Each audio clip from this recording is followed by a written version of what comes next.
Hello दोस्तों, आज हम बात करने वाले हैं डेट फंड्स के बारे में। क्यों? क्योंकि आपके पोर्टफोलियो में डेट फंड इन्वेस्टमेंट हमेशा होना चाहिए, ये बहुत ज़रूरी है।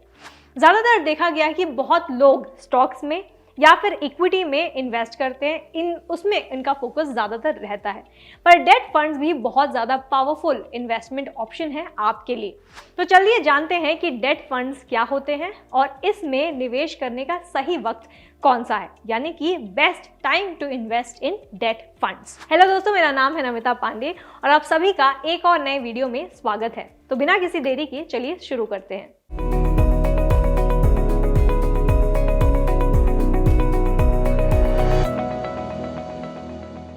तो सबसे पहले जान लेते हैं कि डेट फंड्स क्या होते हैं।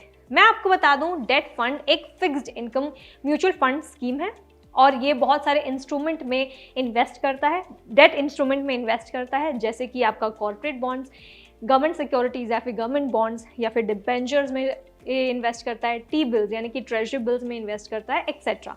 सो बहुत सारे ऐसे बॉन्ड्स हैं जिसमें आप निवेश कर सकते हैं if you are investing in debt funds. यहाँ पे मैं आपको समझा देती हूँ कि ये गवर्नमेंट सिक्योरिटीज़, कॉर्पोरेट बॉन्ड्स, जो ट्रेजरी बिल्स, एक्सेट्रा, डिबेंचर्स, ये सारे होते क्या हैं।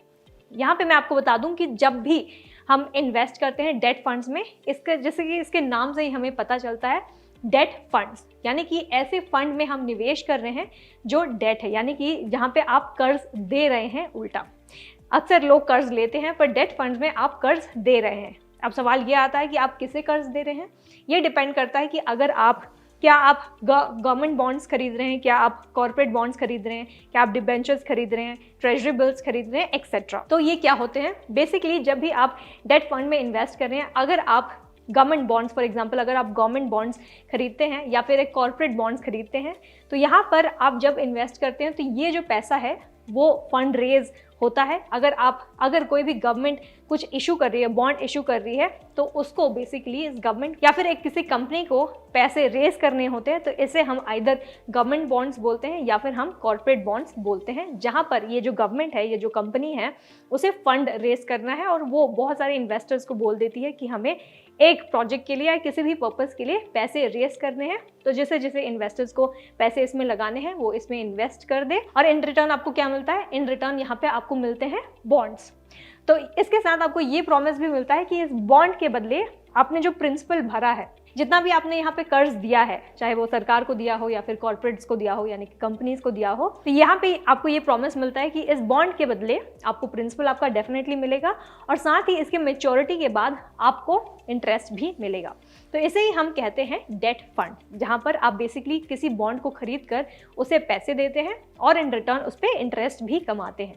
यहाँ पे मैं आपको बता दूँ, डेट फंड्स को हम फिक्स्ड इनकम सिक्योरिटीज भी कहते हैं। ऐसा क्यों? ऐसा इसीलिए क्योंकि आपको एक फिक्स्ड इनकम भी देती है in the form of interest rate, तो इसीलिए हम इसे फिक्स्ड इनकम सिक्योरिटीज भी कहते हैं। आगे बढ़ते हुए अब जान लेते हैं कि कौन सा सही वक्त है जब आप डेट फंड्स में निवेश कर सकते हैं। क्या आप सोच रहे हैं कि डेट फंड्स में भी इन्वेस्ट करने के लिए क्या सही वक्त होता है? जी हाँ, डेफिनेटली होता है। अब वो हम एक्सप्लोर कर लेते हैं, अब समझ लेते हैं। तो आइडियली बोला जाता है कि जब भी कोई इंटरेस्ट रेट कम होता है, रेपो रेट कम होता है, तब एक बेहतर टाइम होता है, तब बेस्ट टाइम होता है ऐसे डेट फंड्स में इन्वेस्ट करने के लिए। ऐसा क्यों? ऐसा इसीलिए कि ऐसा अक्सर देखा गया है, मार्केट ट्रेंड्स में ऐसा देखा गया है कि जब भी रेपो रेट्स कम होते हैं, इंटरेस्ट रेट्स कम होते हैं, इसका जो असर है डेट फंड्स में उल्टा होता है। यानी कि जब इसके इंटरेस्ट रेट्स नीचे गिर जाते हैं तो बॉन्ड्स के जो प्राइसेस हैं वो ऊपर चले जाते हैं। तो ऐसे में इन रिटर्न जो NAV होता है, यानी कि नेट एसेट वैल्यू किसी भी बॉन्ड का होता है, वो ऊपर चला जाता है। तो इन रिटर्न सारे जो डेट फंड इन्वेस्टर्स हैं उनको ही बेनिफिट मिलता है। तो अब मैंने बोला ये है कि जब भी इंटरेस्ट रेट नीचे जाता है, रेपो रेट नीचे जाता है, तब जो बॉन्ड्स हैं, डेट फंड्स हैं, उसके प्राइसेस ऊपर चले जाते हैं। अब आप सोच रहे होंगे कि ये जो जजमेंट है, ये जो स्टेटमेंट है, ये कितना वैलिड है।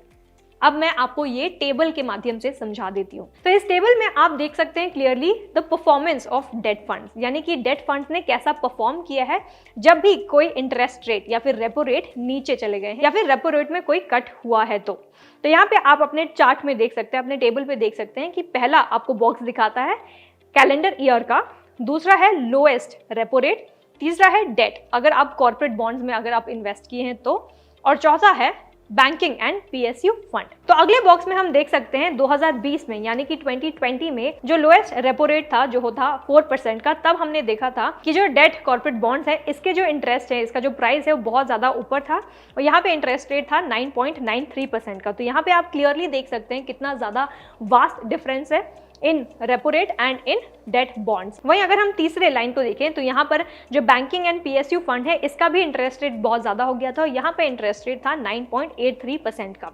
वहीं दूसरी ओर अगर हम ये भी देखें 2019 में, तो 2019 में जब लोएस्ट रेपो रेट था 5.15% का, तब जो डेट फंड था उसका इंटरेस्ट रेट बढ़ा था 8.11% का और बैंकिंग एंड पीएसयू फंड का जो परसेंट था वो बढ़ गया था 9.78% का। आखिरी बॉक्स में आप ये भी देख सकते हैं कि 2018 में जब रेपो रेट 6% का था, तब डेट फंड्स का जो इंटरेस्ट था वो थोड़ा नीचे था, वो था 5.77% का और बैंकिंग और पीएसयू फंड का इंटरेस्ट रेट ज्यादा था when compare to repo rate और ये था 6.49% का। तो इस टेबल से आपको समझ आ गया होगा कि कैसे 2018, 2019 और 2020 में जब रेपो रेट्स कम थे तो कैसे जो डेट फंड थे उसके इंटरेस्ट जो थे ऊपर हो गए थे। तो इसी से हमको पता चलता है कि जब भी इंटरेस्ट रेट या फिर रेपो रेट कम होता है तब एक आइडियल टाइम होता है कि आप डेट फंड्स में इन्वेस्ट करें।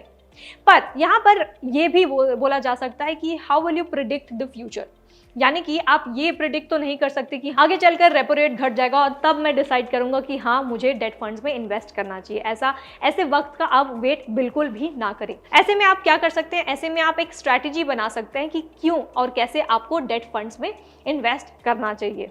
इसका मतलब ये है कि आपके पास एक इन्वेस्टमेंट प्लान होना चाहिए कि आपकी ज़रूरत क्या है, आपकी नीड्स क्या है, उस बेसिस पे आप ये इन्वेस्टमेंट डिसीजन ले सकते हैं कि क्या आपको डेट फंड में इन्वेस्ट करना चाहिए या फिर आपको डेट फंड में नहीं इन्वेस्ट करना चाहिए। आगे बढ़ते हुए मैं आपको एक और टेबल दिखा देती हूँ जिसके थ्रू आपको एक आइडिया आ जाएगा, क्लियर आइडिया मिल जाएगा कि अगर आपका इन्वेस्टमेंट हॉराइजन कितना है, टाइम ड्यूरेशन इतने टाइम तक मुझे इन्वेस्ट करना है और रिटर्न्स चाहिए, तो आपको किस डेट फंड में इन्वेस्ट करना चाहिए। तो और देख लेते हैं कि आपका टाइम होराइजन कितना है और आपका इन्वेस्टमेंट गोल क्या है, उस हिसाब से आप कौन कौन से डेट फंड्स में इन्वेस्ट कर सकते हैं। तो इस टेबल पे आप देख सकते हैं पहला कॉलम दिखा रहा है इन्वेस्टमेंट होराइजन का और दूसरा दिखा रहा है डेट फंड कैटेगरीज का, यानी कि आपको अपने समय के अनुसार अगर आप एक दिन के लिए इन्वेस्ट करना चाहते हैं, अगर आप एक हफ्ते के लिए करना चाहते हैं, एक महीने के लिए करना चाहते हैं, एक साल के लिए करना चाहते हैं, तो आपको किस डेट फंड कैटेगरी में इन्वेस्ट करना चाहिए। तो पहला अगर हम देखें तो ऑप्शन है अगर आपका इन्वेस्टमेंट होराइजन है से फॉर फ्यू डेज, कुछ ही दिनों के लिए आपको इन्वेस्ट करना है, तो आप ओवरनाइट फंड्स में इन्वेस्ट कर सकते हैं।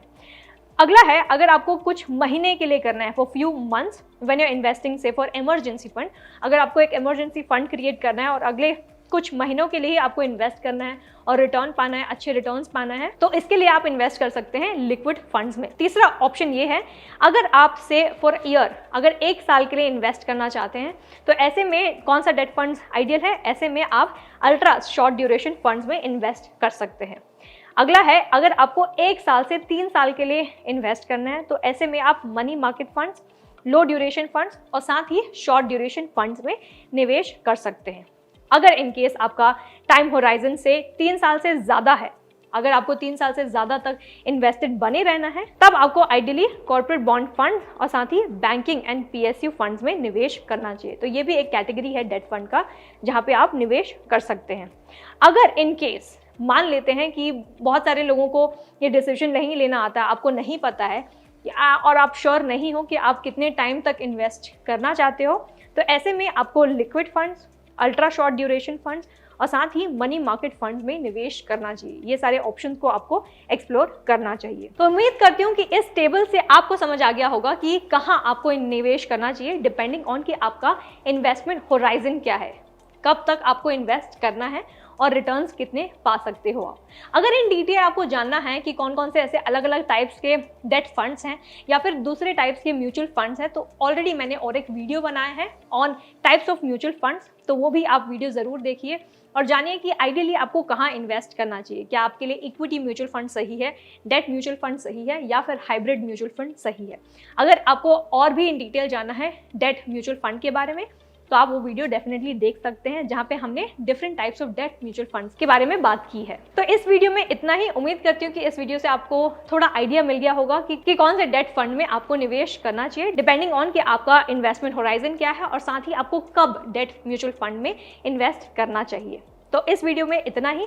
अगर ये वीडियो आपको अच्छी लगी है तो इसे लाइक और शेयर करना ना भूलें और साथ ही कमेंट कर हमें ये बताएं कि आपको ये वीडियो कैसा लगा, और साथ ही अगर आपको कोई और टॉपिक अच्छा लगा है जिसके बारे में आपको जानना है तो उसके बारे में हमें ज़रूर बताइएगा। साथ ही इस चैनल को सब्सक्राइब करें और बेल आइकन को दबाना बिल्कुल ना भूलें ताकि ऐसे वीडियोज़ आपसे मिस ना हो जाए। और साथ ही आपको जानना है इन डिटेल कि स्टॉक मार्केट में कैसे निवेश किया जाए, शेयर मार्केट में कैसे निवेश किया जाए, म्यूचुअल फंड में कैसे निवेश किया जाए, या कोई भी सेफ इंस्ट्रूमेंट में अगर आपको निवेश करना है और आपको इन डिटेल समझना है कि कैसे कर सकते हो आप, तो उसके लिए आप डाउनलोड करो फ्रीडम ऐप प्ले स्टोर या ऐप स्टोर से। So thank you for watching Freedom, get wise and break free.